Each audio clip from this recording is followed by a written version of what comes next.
Wow. Okay.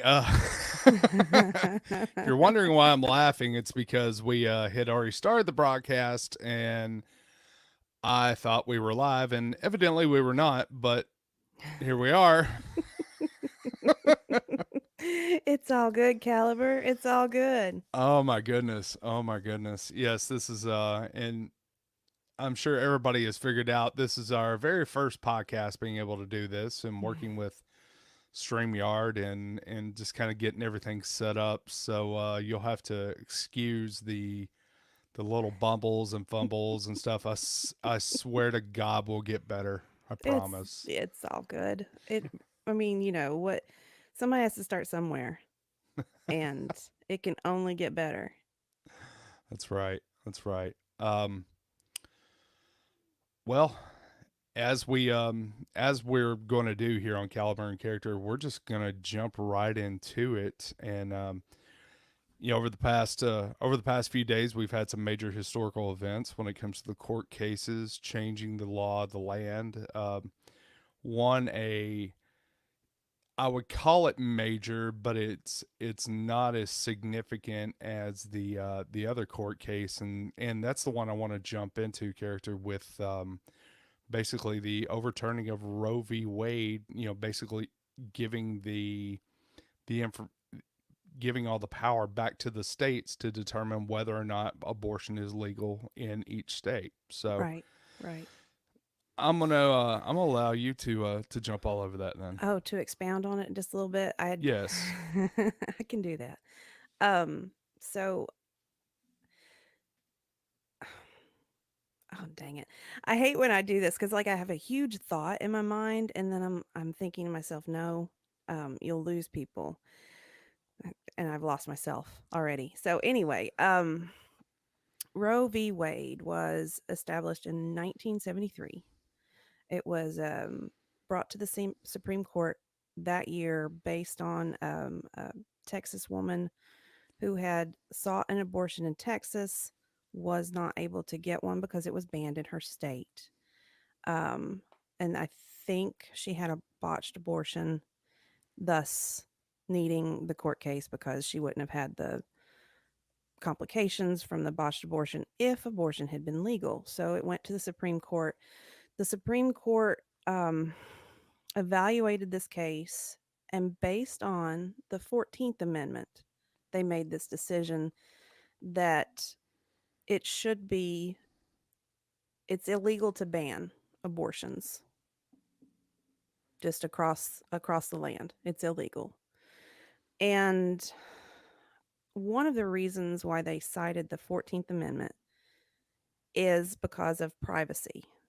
During that time, during that decade, there was a huge controversy occurring regarding contraception in general. Um, there were other things too, but we'll just focus on contraception. And some states had banned couples from being able to buy their own contraception, like to prevent pregnancy while they were married. So some states had a ban on that. And that was fought because it was invasion of their privacy. Same for single females who were seeking birth control pills. Um, that was a privacy issue. So back in the 70s, it was viewed that abortion is a form of contraception. Now, the pill had come out in 1960. That was the first ever birth control pill FDA approved. So the pill had been available for 13 years at that point. Um, so there was a chemical contraception available to women. Um, there's also mechanical contraception been available for eons to women and men.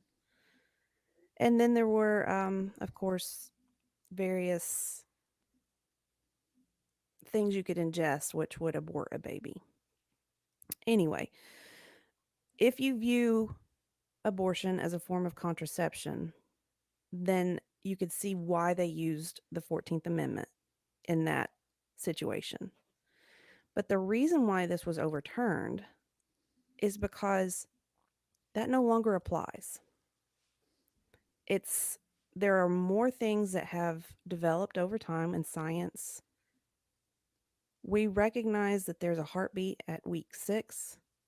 That's medical. Trust the science on that. There's a heartbeat at 6 weeks of gestation. It's not just a clump of cells. And I remember hearing that for a good decade or more. It's just a clump of cells. When I heard when I heard the heartbeat, that was not just a clump of cells. That was my baby that I was growing in me. That was a life. So, and then there was another time in which in my practice I had seen, this is my first NICU exposure actually, and I saw a little 23-week-old baby in the NICU. And I thought that a baby wasn't viable until around 24, 25 weeks. But I saw that little 23-weeker and I was like, oh, that's long before I ever had a baby in my belly. But those parents wanted that baby to live. And so you look on the flip, there's women who have a viable fetus and they're making a choice. Now, that choice is, I'm sure, a very hard one. I've never had to make it. But I don't think it should be a form of contraception at this point in this modern day and age with the science that we know and all of the available methods of contraception. Well, and a lot of times when people view contraception and think, well, the woman has to be on birth control, this, that, and the other. There's there's so many other methods Yeah. for men to be able to prevent from Yeah. having a baby. I mean, it's and honestly, a lot of times it's the reason that a man won't wear a condom or do take the necessary steps to be able to prevent pregnancy is it's well, it feels better if I don't. Well, do you want the responsibility of taking care of a kid? Do you want to get Right. somebody knocked up? Right. This person you don't even know, you've had a one night stand with. Right. Well, You it know, all goes back to personal accountability and personal responsibility. This isn't about rape. This isn't about incest. This isn't about any of those things because abortion is still allowed in those situations. It will well, always be allowed in those situations. and here's the other thing too.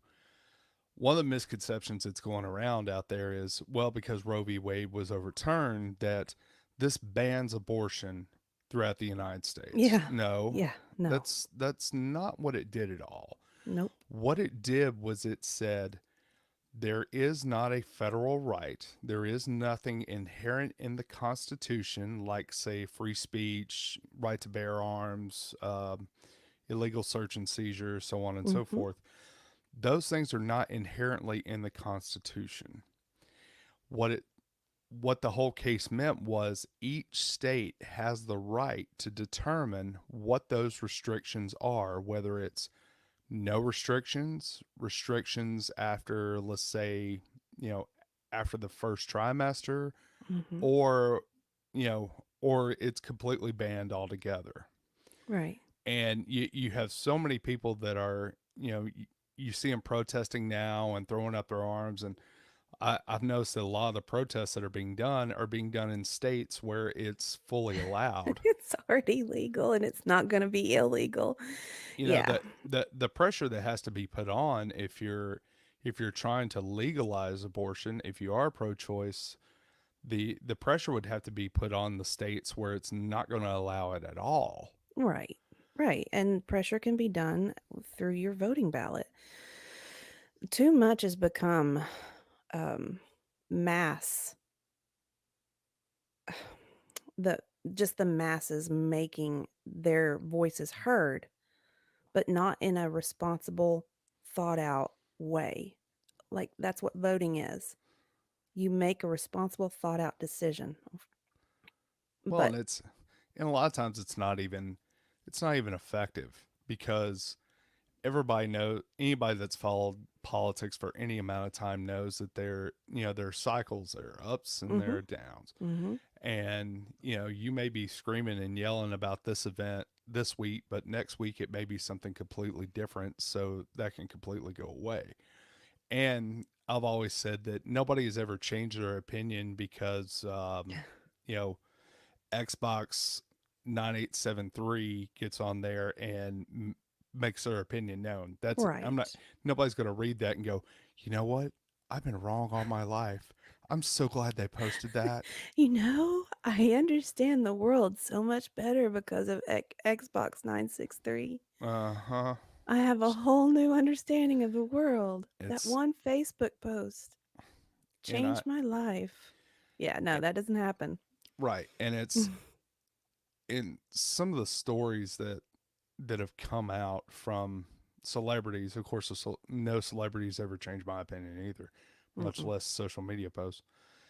You hear it from celebrities, you hear it from people that are very much pro-choice, and they have the right to that opinion. Mhm. They do. But it's trying to think of the best wording for this. I think of it as propaganda Well, it's and it emotional well, decision making. but a lot of the before you would hear stories about well about a woman getting pregnant through rape or through Mhm. incest, or they knew that there were medical complications, Mhm. and so on and so forth. But honestly, all the stories you hear nowadays are, well, it was an inconvenience. Yes. And that goes back to the personal responsibility and the self accountability for the choices that people make. And I think we're in a world right now where everyone knows you don't have to be accountable for crap.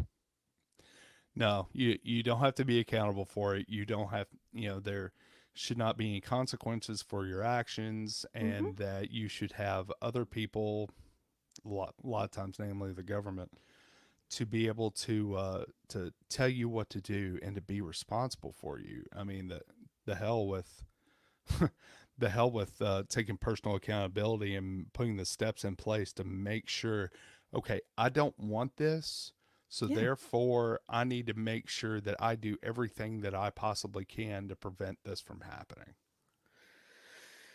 Because there's a few steps, I think there's a few steps that lead up to creating a baby, to that whole I think you'll have to, like, meet someone, you have to, like, take your clothes off with them. There's a thing about insertion, there's Usually a there's few alcohol involved.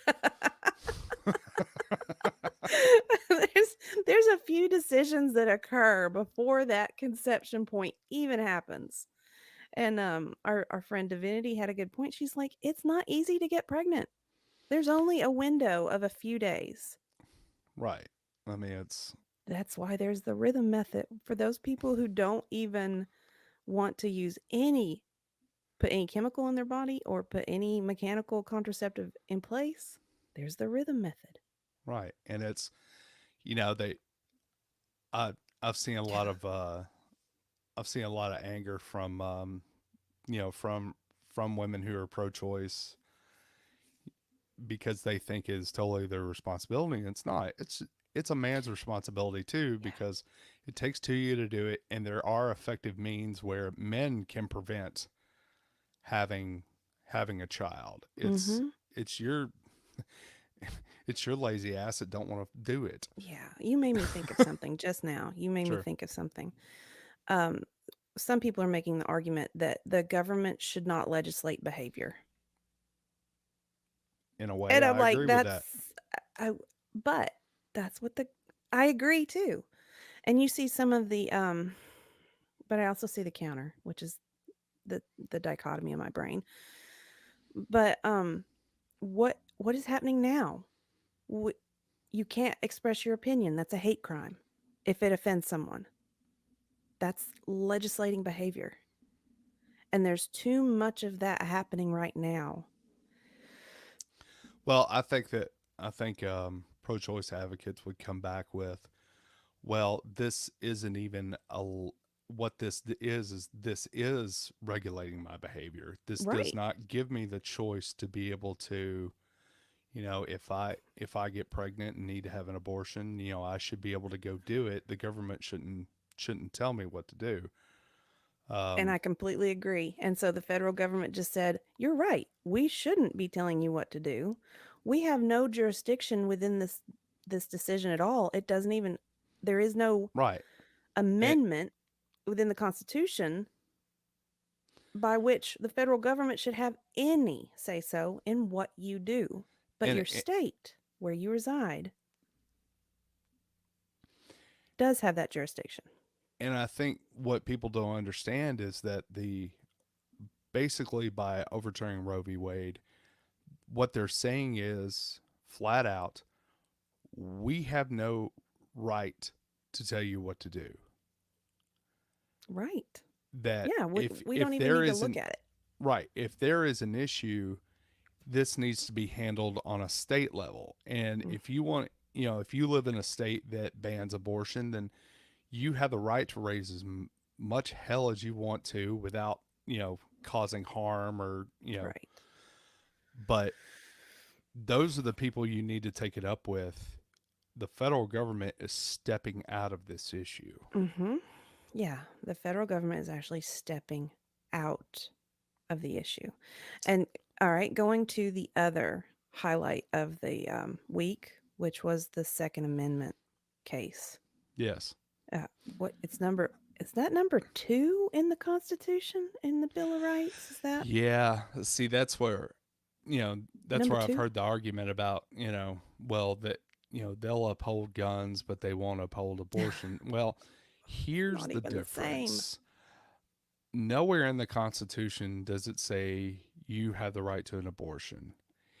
However, in the Second Amendment, drafted by the founding fathers of this country, it flat out says you have the right to keep and bear arms. You Mhm. have the right to defend yourself Mhm. through a Yeah. firearm. Not only Yeah. defend yourself, but defend your family as well. And what New York did, that case that came to the Supreme Court, New York had overstepped its state jurisdiction, basically, its boundaries, its authority. New York overstepped.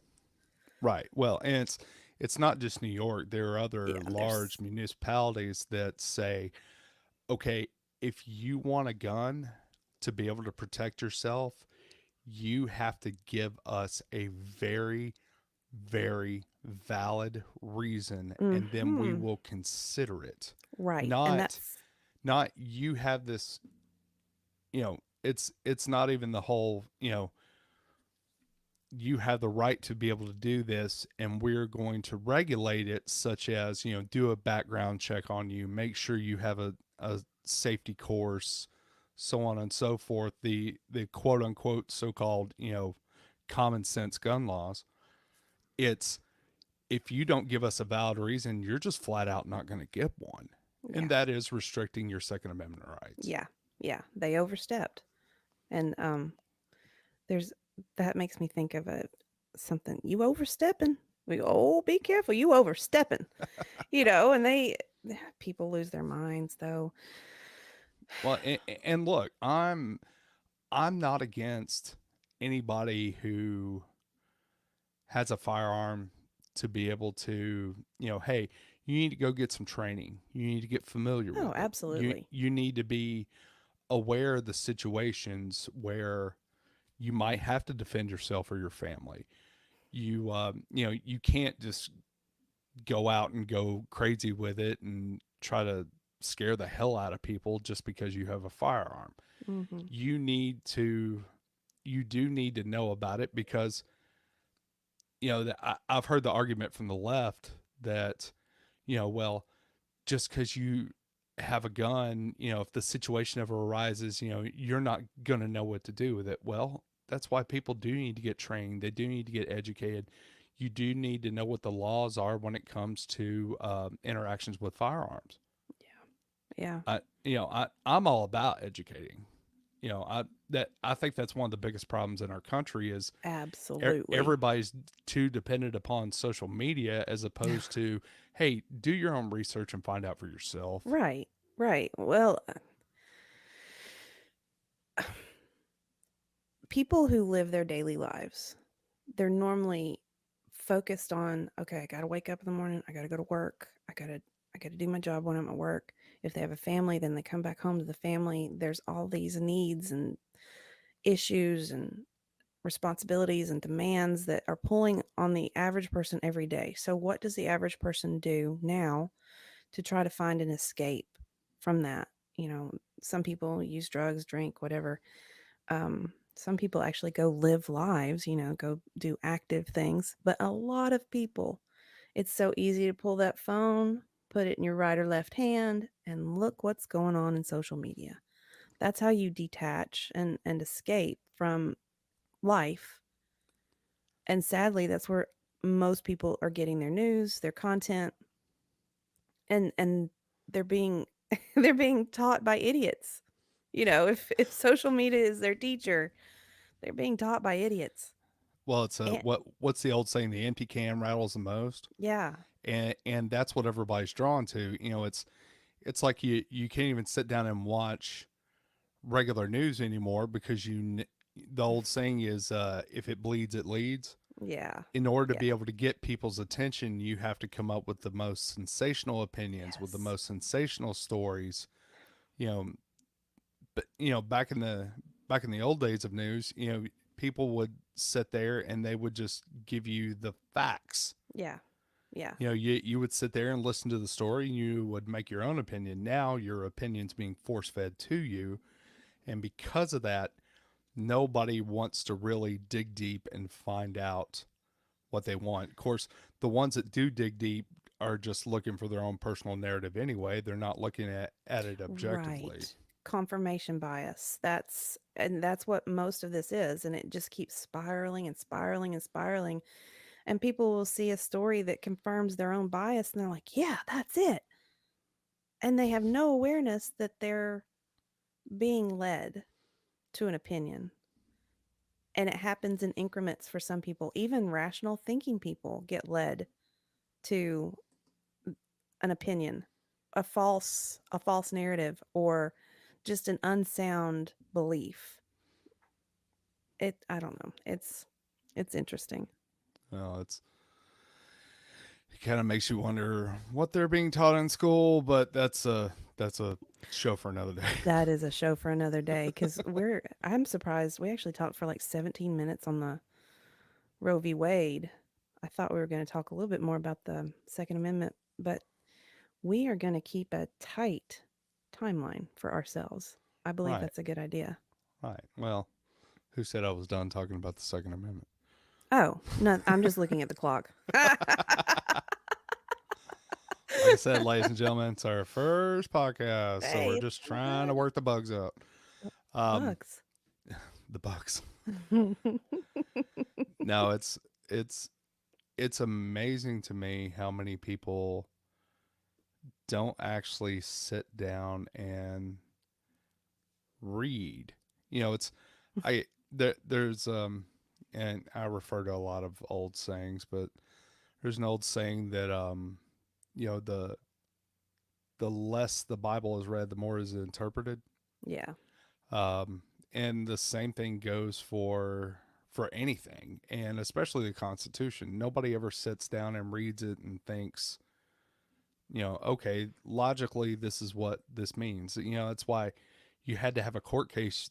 I believe it was 2008, where the Supreme Court had to come out and say, no, it's not about a well regulated militia. It was about an individual's right right, to be able to carry a firearm to right. defend themselves. It's we we get so tied into these narratives that we don't Hmm. sit down and think about it for ourselves. No, it's easier to be spoon fed. It's easier to not really, because like I was referring to, daily life takes away so much of our focus. We're so busy, and it's easier for someone to tell us what's happening. And if it's salacious or scandalous or just nutty, because that's what a lot of news coverage is now, um, people are going to want to watch it because it's curious. You know, you want to watch the train wreck happen, you know? Oh yeah, that's why the Johnny Depp case was so popular, Yeah. because it was a train wreck live on TV, and you got to hear Mm-hmm. all these gory details, both true and false, Yeah.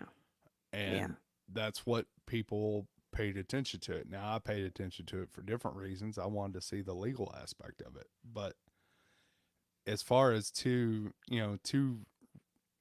actors, two rich people fighting over, who gets the penthouse, I could care less. I know. I saw two people who were, they had issues. One of Yeah. them had significant issues. Yeah. And Yeah. that person didn't think a thing was wrong with their behavior or their reactions or the way they processed events. They thought they were perfectly justified in their behavior. But that's not Second Amendment stuff. All right. I'm going to pull up something really quick if I can get it. If I can get this to come up. All right. Making the YouTubes work. Well, not making Ooh. the YouTubes work. I'm making this work. Wow. One of the fallouts Yes. from the New York case was you had couple lawyers that represented I believe it was the New York Gun Club. They're the ones that brought the case before the Supreme Mm-hmm. Court. Excuse me. And basically, through pressure of not only clientele, but through pressure of other lawyers in the firm, these two lawyers that represent the New York Gun Club were asked to leave the firm. Right. Now, luckily, they were able. It says in the article, if read on down, that they are able to open their own firm in Washington D.C. Apparently, one of them was former Solicitor General Paul Clement, and the other attorney was Aaron Murphy, a regular Supreme Court litigator. Mm-hmm. Both of them resigned and announced that they were opening their own shop in Washington, D.C. Clement has been a high profile litigator of conservative causes since he left the administration of President George W. Bush in 2011. He argued the defense of the Marriage Act on behalf of the Republican lawmakers before the Supreme Court. So this guy was already part of George W. Bush's cabinet. So, I mean, Mm-hmm. you knew what you were getting with him. Right. And then all of a sudden, he and this other attorney get involved in this case. And there's so much pressure from both clients um, and from other lawyers in the firm Mm-hmm. that they Yeah. were asked to leave. Yeah. And it's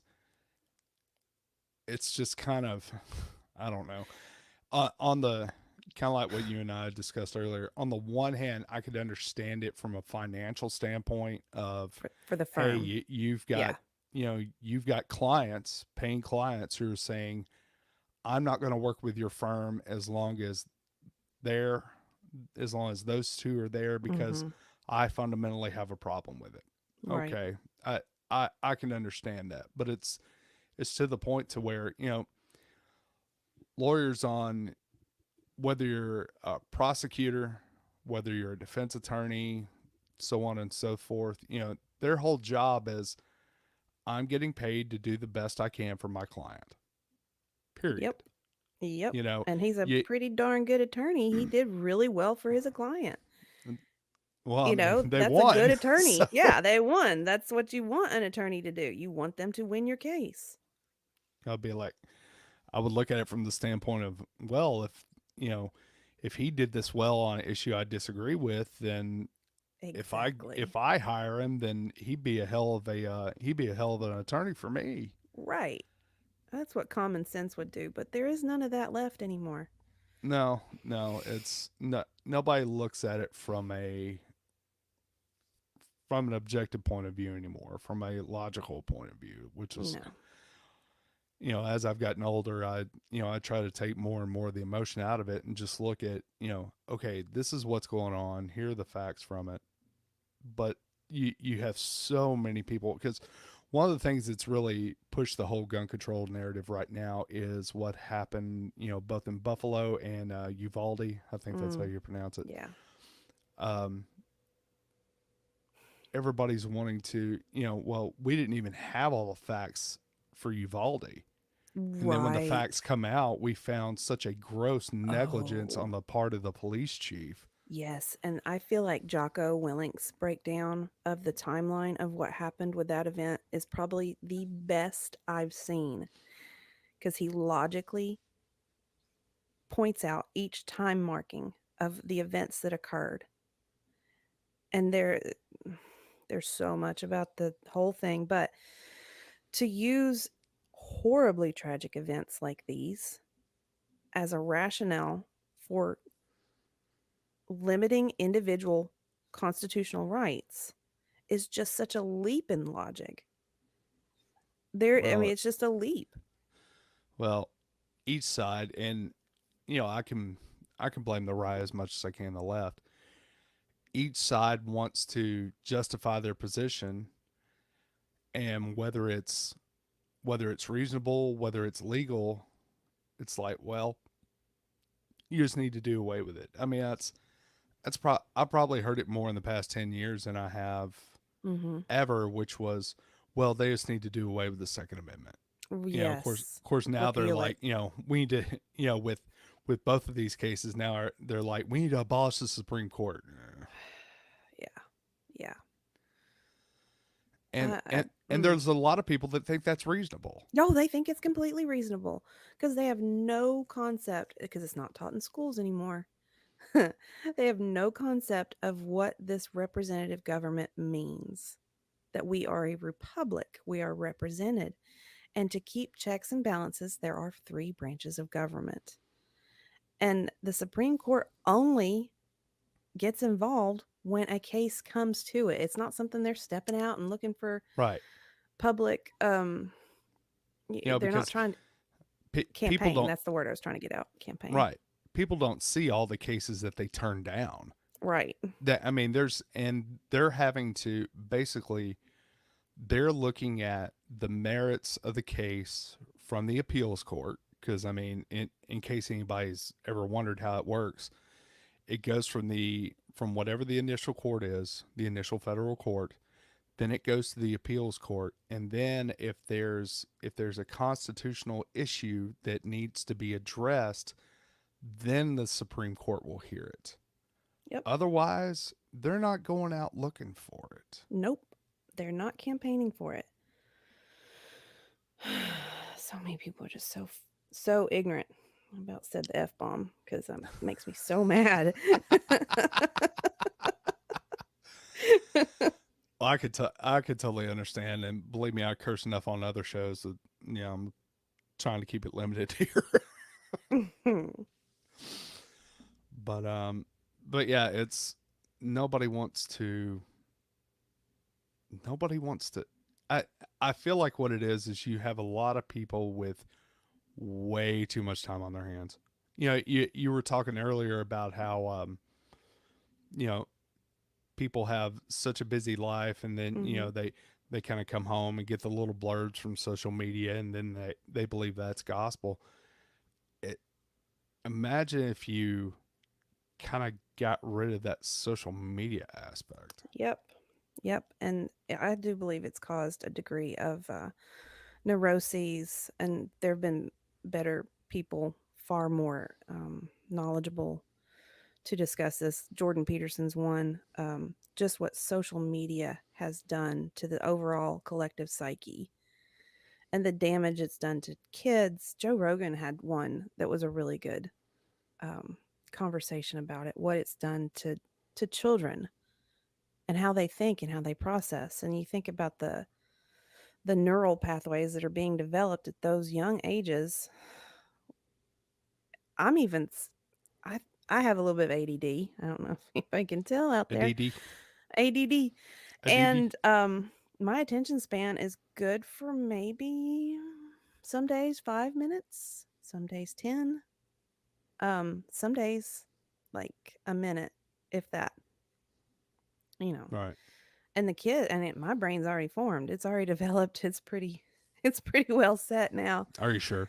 Well, that's a whole other concept of neuroplasticity, but we don't want to talk about that today. Lord, talk about a rabbit trail. Mhm. Um, so what's it doing to how kids actually think, how young adults think, and now adults who are out there making decisions? Mm, It's just it's very disheartening overall. Well, I believe we're run up on time. As always, thank you for coming out and sharing your opinions. Thank you, Caliber. And if you like the podcast, please hit the like and subscribe button. And we're just basically we're just trying to put a format here together to where we can character and I can kind of sit down and basically roll through some of these topics and just kind of give you our opinions off the top of our head. And if you Hmm. agree with them, fine. If you don't, fine. And Yeah, it's not gonna. as lay It's not, people, as people who have ordinary lives too. yep, yep. So thank you everybody for tuning in, and we'll see you next time.